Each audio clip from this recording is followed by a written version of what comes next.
Good morning, everyone. Welcome to today's daily. It's kind of rusted out slums or post-apocalyptic city. So we'll do a little walking tour. So this is in the first-person controller. We have kind of this entrance area over here. And then if I run over here, we can see there's like this giant pipe entrance, kind of inspired by like Dark Souls Blight Town.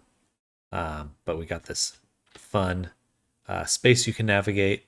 It's a little funny walking across these beams because it's so bumpy, like this. And then we got this kind of like pit here. And yeah, took me about an hour to assemble. Again, I use geometry nodes as kind of my main way of building out these environments because I just really want to accelerate my own speed in creating them. So yeah, this is what it actually looks like. We have this kind of skyline. We got the pipe. We got these kind of cranes or something. Everything's, extremely rough. But still, I really think that making these systems, allowing myself to explore aesthetics super rapidly, there's big benefits there when it comes to game design, game development. And I'd like to share that with you. This will be available for free on my Gumroad, so if you want to take a look at how I made it and maybe make a version for yourself or adapt it to your own projects, definitely check it out. So let's kind of break this project down. I'm going to go through it kind of roughly. This is more an overview. This is not a technical breakdown. This is not a tutorial. This is me doing my dailies and kind of making notes for myself for future reference. So going into here, we start with components. So I usually break my scenes down into a few elements. Up here on the top right, we have our lighting, which is this one object here that actually does control the lights in the scene. If I rotate it, you can see the lighting's changing, and that's using this shader right here. So we have a texture coordinate that is looking at this empty object right there, and that gives us a direction that we then use to adjust this gradient texture, which is getting mixed with a noise texture. Actually, super effective way to make kind of like clouds and stuff. So you can see kind of the nice fuzziness here, a noise, and that's literally just mixing a noise texture together and then feeding it all into that color ramp. Super simple, but quite effective. Though it does get a little insane looking bit below the horizon. I kind of like this like smoggy, oily look though. Very cool. And yeah, so that's the lighting. And then in the other section here, we have our components. So we have a few pieces. This is like my palette. So we have this main one here. These are the skyline buildings right here. So that's the skyline. So basically we have a circle here, mesh circle that we're instancing on the points. So we can actually take a look at that node. So we have the skyline here. I'll go ahead and name it that. And this does a few things, but the main trick is simply taking this mesh right here, this circle, turn it into a series of points, which are not showing up, and then we're instancing our boxes on those points. Then all we do is we realize those instances. We're actually joining this version all the way towards the end. You can see this pipe right here. But then we're just kind of setting the position, deleting sections. We're storing some colors on there, solidifying them. This already gives us like a lot of really interesting shapes. They, pseudo sci-fi buildings. There's probably a lot we could do to make this even cooler looking, but I think this is a good effect. And then we join that directly into the end result. You can see these kind of gray sections here. And then we also do another pass where we take this object, subdivide it, and then delete. So we kind of punch out all these little holes. And then we actually do one more deletion after we scale them, and we get this kind of wireframe girder type effect. These are very rough. I don't think these are assets I would use in the final version of a project, but I do think there's a lot to clean up here. A lot more visual interest to create, but as a placeholder and just kind of exploring the aesthetic, I think it's kind of a good fit here. And it is really cool having these objects. Giving that visual parallax really helps sell a sense of depth. Definitely recommend exploiting parallax to your advantage. For example, if I had moved this up a little bit further, might have helped create this like depth a little bit better. Yeah, I really should probably do a little sketch before I jump into these. I think even just a minute 5 minutes of pre-planning would really help allow me to push much further, much faster. Okay, so that's the skyline right there. So that's our first object. So again, that's taking these components and we're putting it on this object right here. And then let's get into our other objects. So these ones here, these little, call them cranes. They're not super, yeah, we'll just call them cranes for now. But all they are is a subdivided box with a wireframe modifier. We have some vertex colors on there as well, but there is nothing geonode about these. These are literally just wireframed. The wireframe modifier, that is. And we have a few more kind of down below. Right here. You can kind of see them in the wireframe. If I grab them. And we'll actually go ahead and rename all of them. That way it's nice and organized. And let's drop in a new section. So I hate having to go back through my projects and figure out where everything is. Naming is essential. Okay, and then this big pipe is our kind of our main environment piece. And then we have these shacks in here. That's the shacks collection. But for the pipe, we're doing quite a few different things.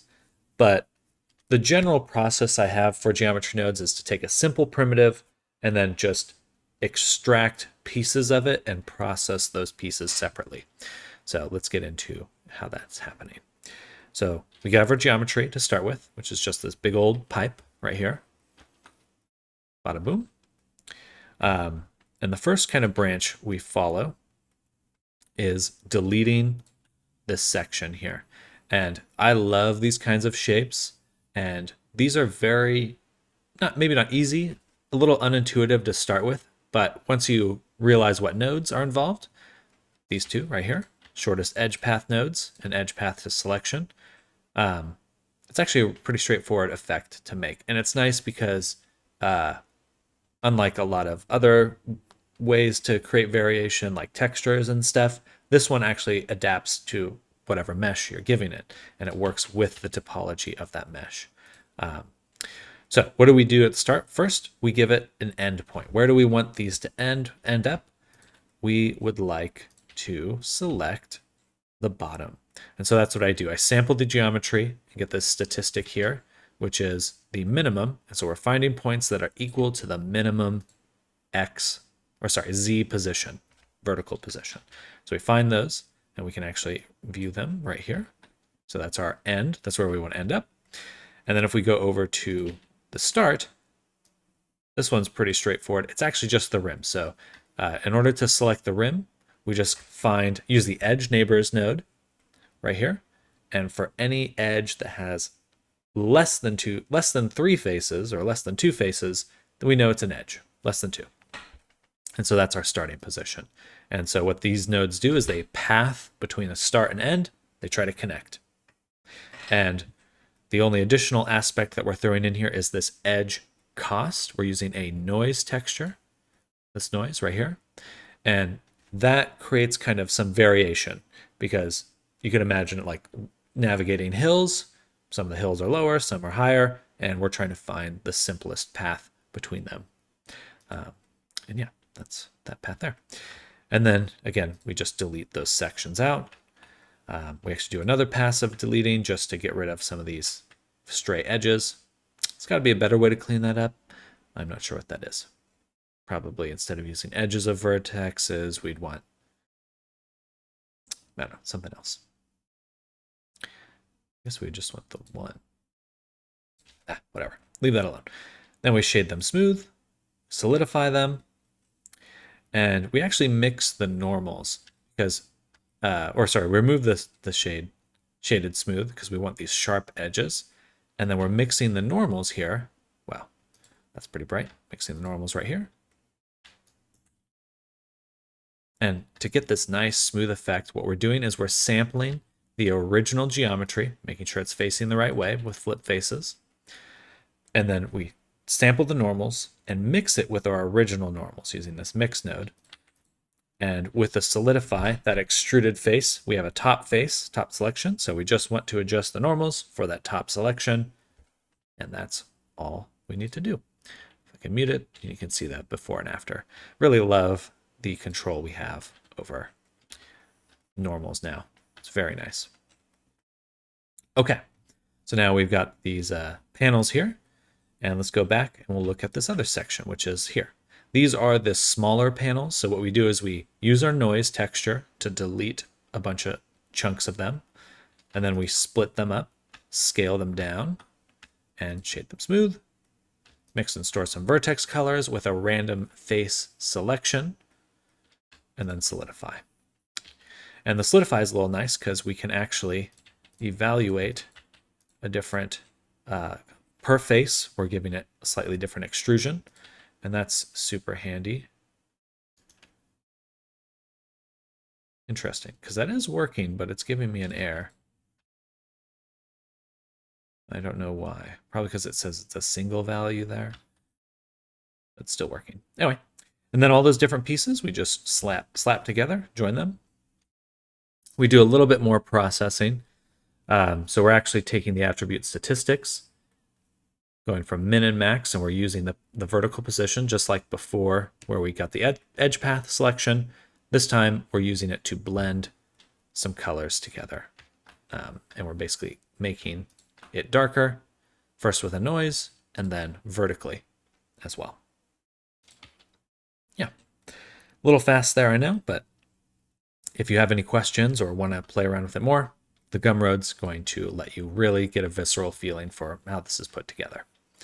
Okay, we really just have one other main object, which are these shacks. These ones are a little simple. First, we get an object. So I've made this primitive shape.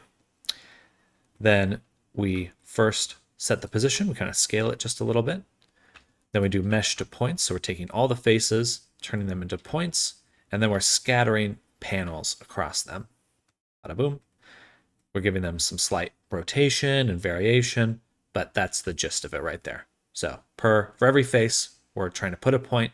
We actually are deleting some of the points right here. We're deleting just a few of them, and that's in order to kind of create that ramshackle look.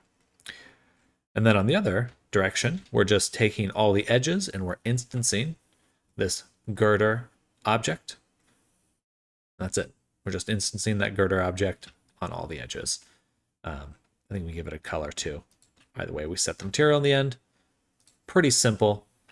A lot of these things that I'm doing, I'm trying to simplify as we go. The edge instancing is a good example of that, where that's just something I use so often. I've gone ahead and just made a better version of it.